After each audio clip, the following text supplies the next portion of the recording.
The question is, obviously trends exist. I think trends are sometimes driven just by trend and sometimes by necessity or being valid. Mm-hmm.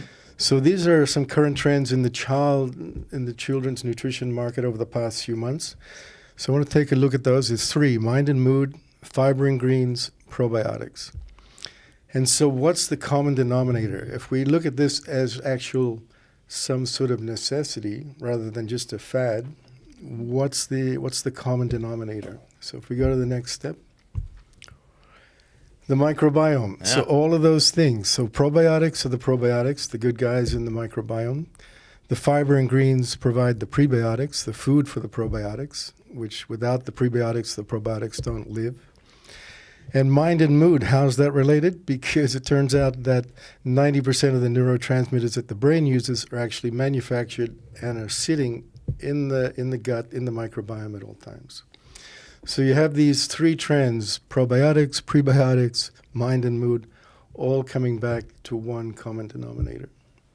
And in terms of a big trend from my perspective as a pediatrician over the last 30 years, this is the biggest conundrum that parents face these days. One hand, we have deficiencies throughout the diet, the soil, nutrients.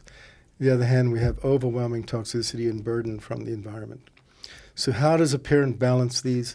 How do we use these different understanding and products to actually address these for our child from day one? Or if we go back to Hannah's point, from conception. Right. Okay. Yeah.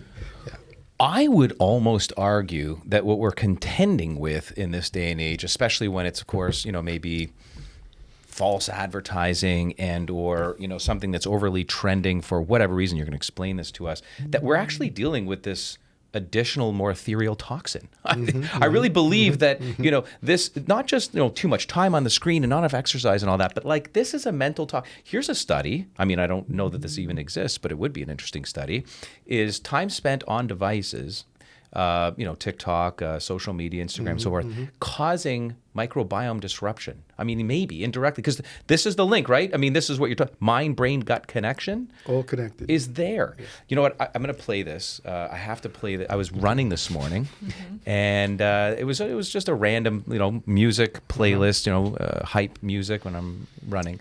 And this song came on, and it's so fitting. I want everyone to listen to these lyrics for a second. Okay. Go get your DeLorean.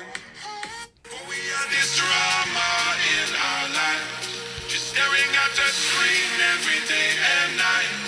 I miss the rush of living in real life. Go get your DeLorean. So I don't know what the "Go Get Your DeLorean" is about, but the lyrics go, essentially, can we get back to 95 before we had this drama in our lives, just staring at a screen every day and night? I miss the rush of living in real life, because so many of us aren't, right? We're deluded. We're living fake lives. We're living on these screens too much.